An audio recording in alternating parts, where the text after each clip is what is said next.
Healthy रहना मुश्किल नहीं है। इसके लिए ज़रूरत है एक सही रूटीन, एक सही दिनचर्या की। आयुर्वेद में दिनचर्या को सेहत का बेहद महत्वपूर्ण आधार माना गया है। अष्टांग हृदय नामक ग्रंथ में आचार्य वाग्भट दिनचर्या की व्याख्या करते हुए कहते हैं कि सबसे पहले हमें ब्रह्म मुहूर्त में जागना चाहिए। ब्रह्म मुहूर्त यानी सूर्य उदय होने से 1.5 घंटा पहले का समय। ब्रह्म मुहूर्त में उठकर सबसे पहले हमें मल त्याग करने के लिए जाना चाहिए।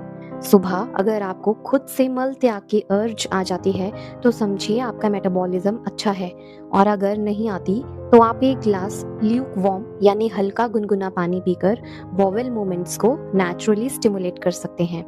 इसके बाद नेक्स्ट स्टेप में दातुन से दांत साफ करने के लिए बताया गया है। आचार्य वाग्भट ने बबूल, तरंज, अर्जुन जैसे वृक्षों की दातुन का उपयोग करने को कहा है।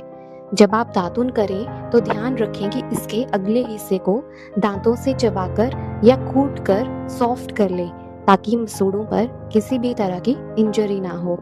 दातुन की जगह आप हर्बल टूथपेस्ट या दंत मंजन का उपयोग करना चाहें तो वो भी कर सकते हैं। इसके बाद का स्टेप टंग स्क्रैपिंग का आता है। टंग स्क्रैपिंग के लिए आप स्टील या कॉपर बेस्ड टंग क्लीनर्स का इस्तेमाल कर सकते हैं।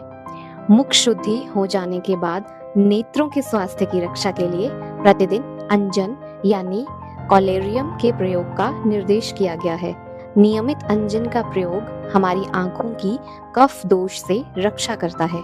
अंजन के बाद हमारी शास्त्रों में नस्य थेरेपी का वर्णन किया गया है। गाय के शुद्ध घी या तिल के शुद्ध तेल को हल्का गुनगुना करके 2-2 बूंदें दोनों नासा छिद्रों में डाली जाती हैं।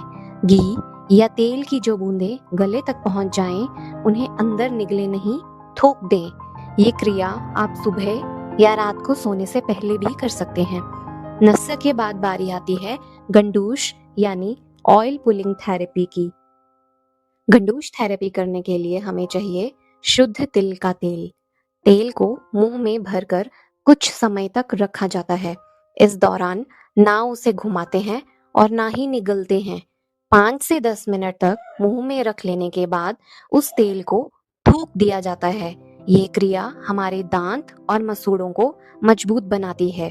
इसके बाद अगला नियम आता है अभ्यंग यानी मालिश करने का। आयुर्वेद के अनुसार प्रतिदिन अभ्यंग आयु को पुष्ट करता है, थकावट को दूर रखता है। यदि आपको नींद न आने जैसी समस्या है तो ये गहरी नींद लाने में भी मदद करता है। त्वचा के सौंदर्य और मांसपेशियों के स्वास्थ्य के लिए भी ये हितकर है।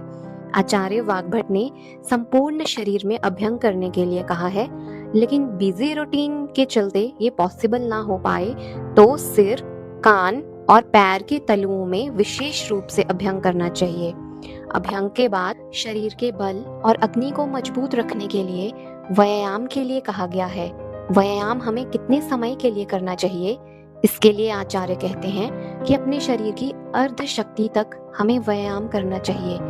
जब माथे पर, नाक पर, हाथों पैरों में पसीना आने लगे, मुंह सूखने लगे, उस समय व्यायाम को छोड़ देना चाहिए। व्यायाम के बाद उद्वर्तन यानी ड्राई पाउडर मसाज की बारी आती है। जौ का या चने का आटा पीसकर उसमें तेल और हल्दी पाउडर मिलाकर जब शरीर पर मसला जाता है तो उसे उद्वर्तन कहा जाता है। इससे त्वचा चिकनी और मुलायम हो जाती है। इसके बाद वेदर के अनुसार नॉर्मल या गुनगुने पानी से स्नान कर लेना चाहिए।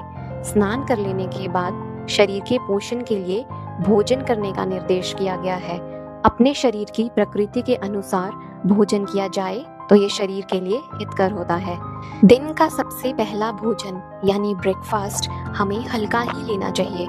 आयुर्वेद में दोपहर 12 से लेकर 1 बजे तक का समय श्रेष्ठ बताया है, जब आप भारी भोजन कंज्यूम कर सकते हैं। हमारे शरीर की जठराग्नि यानी डाइजेस्टिव फायर भी दिन ढलने के साथ साथ रेस्टिंग मोड में जाना शुरू कर देती है। इसलिए सूर्य अस्त के समय तक हमें रात का भोजन कर लेना चाहिए। रात का भोजन भी हमें लघु यानी हल्का और सुपाच्य यानी पचने में जो आसान हो ऐसा ही लेना चाहिए। इन सब छोटे छोटे कदमों को अपना के हम अपने शरीर, मन और आत्मा को संतुलित रख सकते हैं। ये वीडियो आपको पसंद आए तो लाइक और सब्सक्राइब कीजिए और ऐसे और आयुर्वेदिक टिप्स को जानने के लिए हमारे साथ जुड़े रहिए।